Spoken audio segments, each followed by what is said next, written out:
사사기 13장 1절부터 삼손 이야기가 시작되는데요.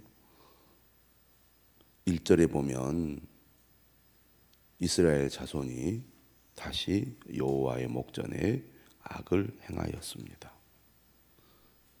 이로 인하여 여호와께서 그들을 40년 동안 블레셋 사람의 손에 넘겨주셨습니다.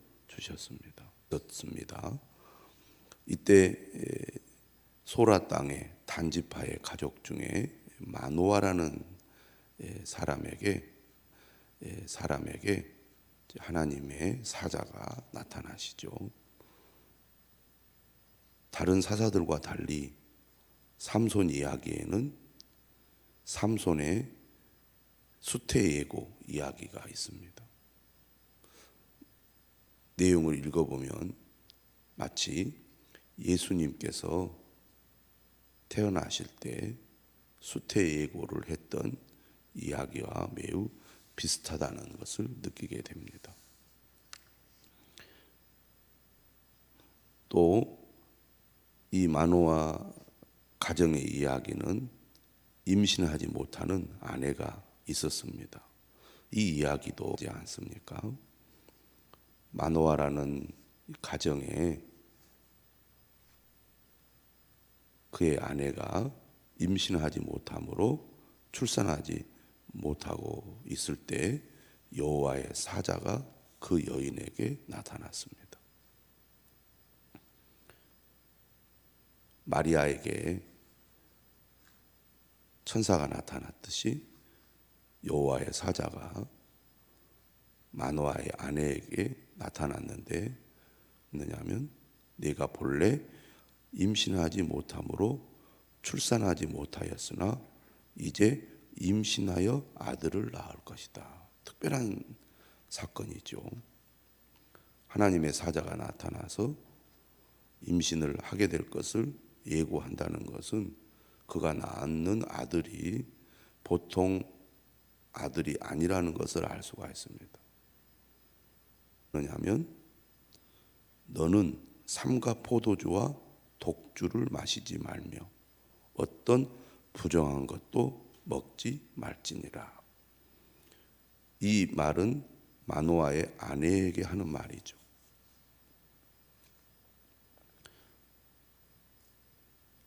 부정한 것들을 가까이 하지 말라는 겁니다.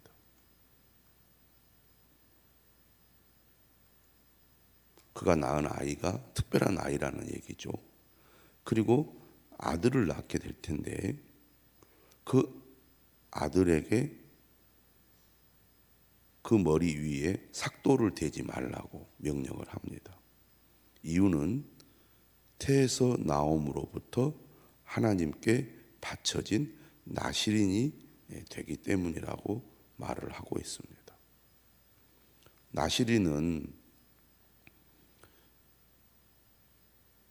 하나님께 바쳐진 사람으로서 일정 기간 동안 하나님을 위해서 헌신하는 사람인데 삼손은 7절의 말씀을 보니까 태에서부터 죽는 날까지 하나님께 바쳐진 나실인이 될 것이라고 말씀을 하고 있습니다. 40년 동안 블레셋에 의해 고통을 겪던 이스라엘을 위하여 하나님께서 임신할 때부터 택하시고 준비한 아이라는 얘기입니다. 그러니까 그의 어머니로부터 아들에 이르기까지 부정한 것들을 멀리하고 정결한 상태에서 뱃속에서 아이를 키우고 또 아이를 낳고 아이를 기르라는 것이죠. 하나님을 위하여 철저히 준비된 사람이 되도록 명령을 하고 있습니다. 이전에 사사들 이야기와는 매우 다르다는 것을 알 수가 있죠. 하나님께서 사사로 세우실 때 사자를 통해서 하나님께서 사사를 부르셨는데, 삼손의 경우에는 삼손의 어머니를 통해서 삼손이 하나님의 부름을 받은 특별한 아이라고 지시를 받았고, 그것도 임신을 못하는 여인에게 찾아가서 하나님께서 특별한 말씀을 하신 거죠. 삼손의 어머니 마노아의 아내는 이처럼 그가 임신을 하기 전부터 그를 통해서 하나님의 택함을 받은 특별한 아이가 태어날 거라는 말을 듣게 됩니다. 그리고 이 사실을 그의 남편에게 알리게 되죠. 6절에 보니까 뭐라고 얘기하느냐면, 하나님의 사람이 내게 오셨는데 그의 모습이 하나님의 사자의 용모 같아서 심히 두려움으로 어디서부터 왔는지를 내가 묻지 못하였고 그도 자기 이름을 내게 이르지 아니하였다고 남편에게 알립니다. 직접 여호와의 사자를 만난 마노아의 아내는 그가 특별한 경험을 했다는 것을 깨달았습니다. 그리고 그 사실을 남편에게 알린 거죠. 이 이야기를 들은 남편 마노아가 8절에 하나님께 기도를 합니다. 아내가 보았던 그 하나님의 사람을 다시 오게 해서 우리가 그 낳을 아이에게 어떻게 행할지를 가르치게 하소서라고 기도를 하는 겁니다. 그러니까 아내의 이야기를 듣는 남편은 아내의 이야기를 100% 신뢰하지 못하고 자신이 직접 보아야 믿을 수 있다고 생각한 것 같습니다. 하나님께서 마노아의 기도를 들으셨죠. 그런데 이번에도 마노아에게 나타나지 않고 밭에서 일하고 있는 그의 아내에게 다시 나타났습니다. 그때 남편이 옆에 있지 않았죠. 9절에 보면. 그래서 여인이 급히 달려가서 남편을 부릅니다. 마노아가 아내를 따라가서 하나님의 사자를 만나게 되죠. 물어요.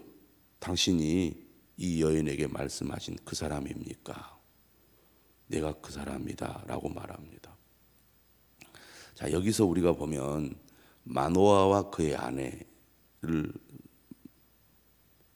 볼 때 마노아는 그의 아내보다 영적으로 매우 둔감하다는 것을 알 수가 있습니다.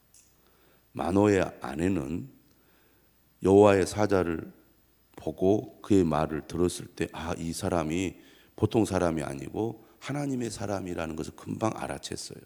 그런데 그의 남편인 마노아는 아내의 말을 듣고도 잘 깨닫지 못했을 뿐만 아니라 직접 눈으로 보고도 믿지 못했어요.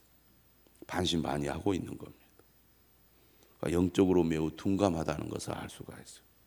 그의 아내가 오히려 더 영적으로 더 밝은 사람이라는 거죠.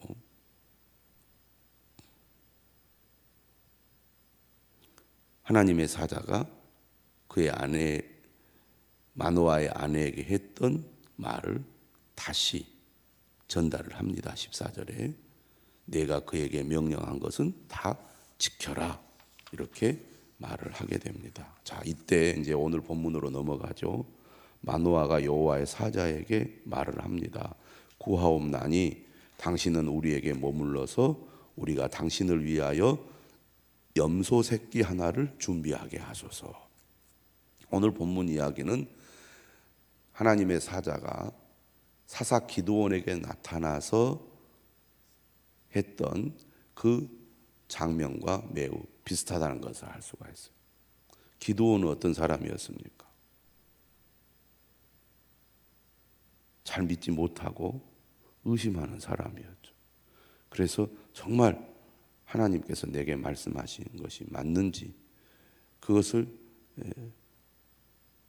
확신하기까지 또 묻고 확인하고 또 표징을 구하고 이런 일들을 반복했던 사람이 기드온인데 오늘 마노아의 모습도 기드온과 매우 비슷합니다.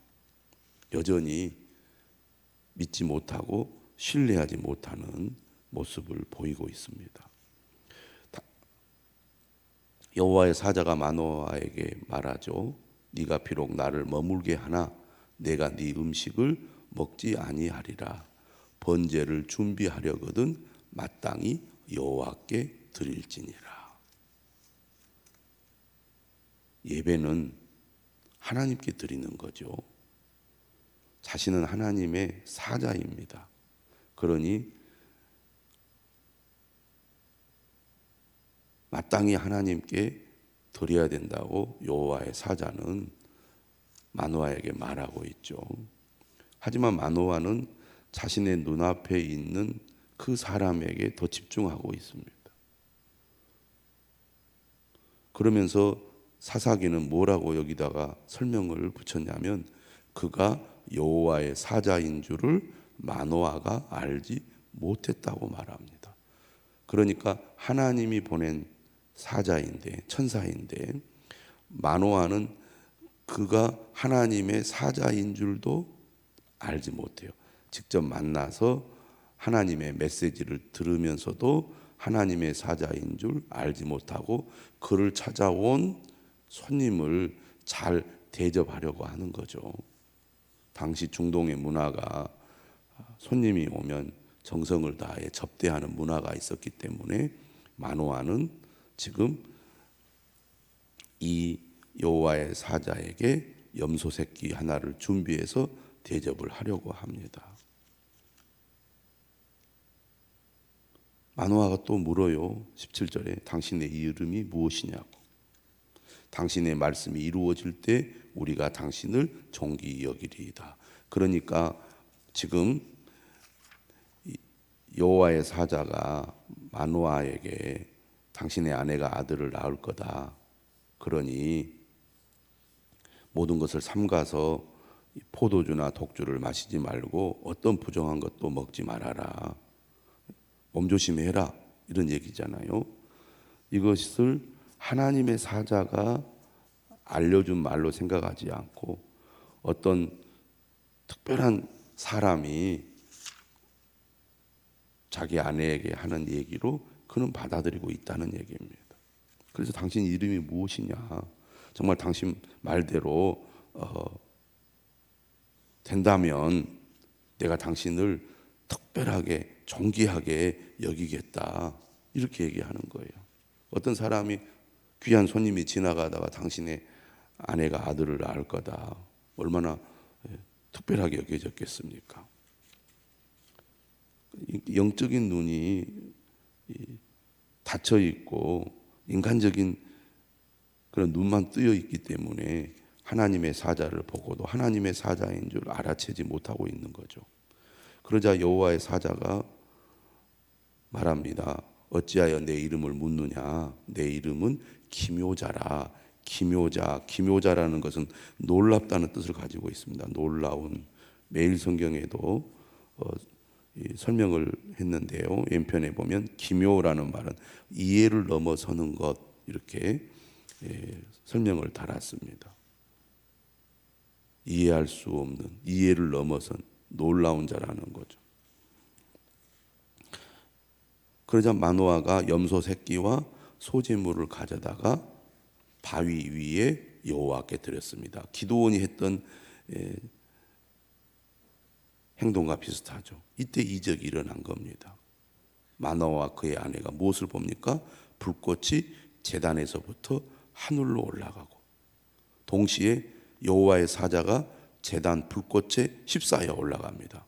이때 이 이적을 보고 나서야 그냥 보통 사람이 아니라 하나님의 사자라는 것을 그때야 마노아가 깨닫는 거예요.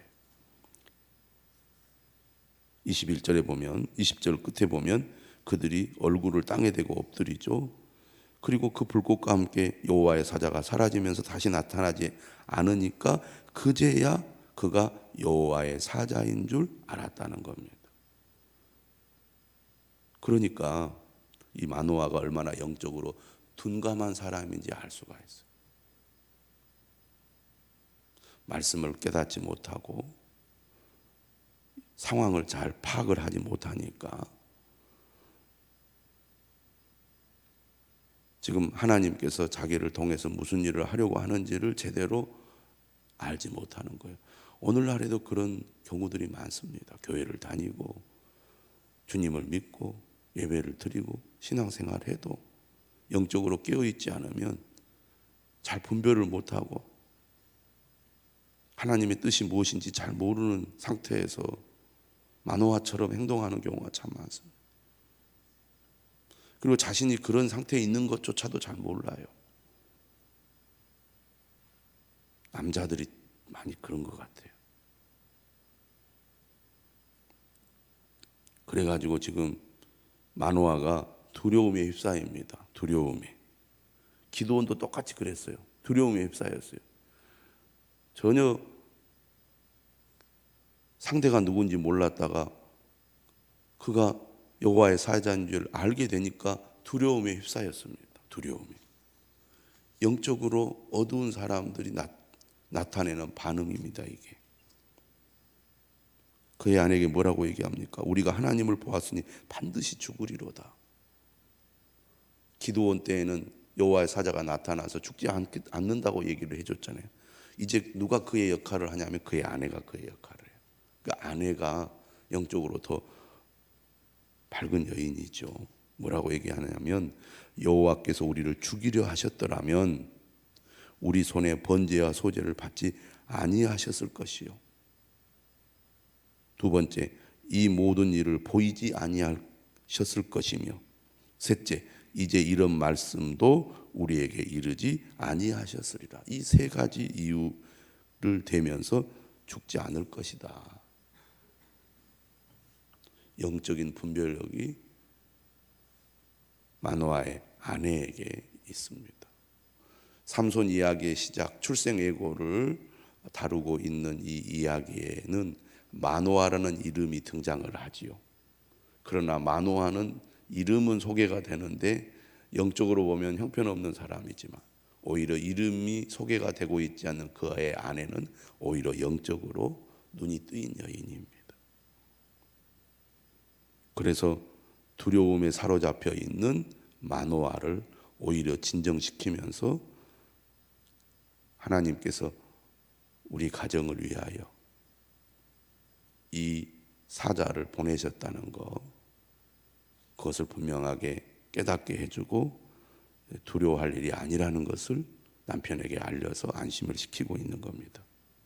이런 출생 배경 속에 삼손이 태어나는 거예요. 삼손이라는 이름을 이제 지어주었는데 그 여인이 아들을 낳으며 그의 이름을 삼손이라 하니라. 그러니까 삼손의 어머니가 이름을 짓는 것으로 보입니다. 여기서 볼 때는 삼손이라는 이름의 뜻은 작은 태양이라는 뜻이거든요. 작은 태양. 이 아이가 자랐습니다. 하나님께서 그에게 복을 주셨습니다. 드디어 25절에 소라와 에스다올 사이 마하네단에서 여호와의 영이 그를 움직이기 시작했습니다. 사사시대 사사로 활동을 시작할 때 하나님의 영이 임했잖아요.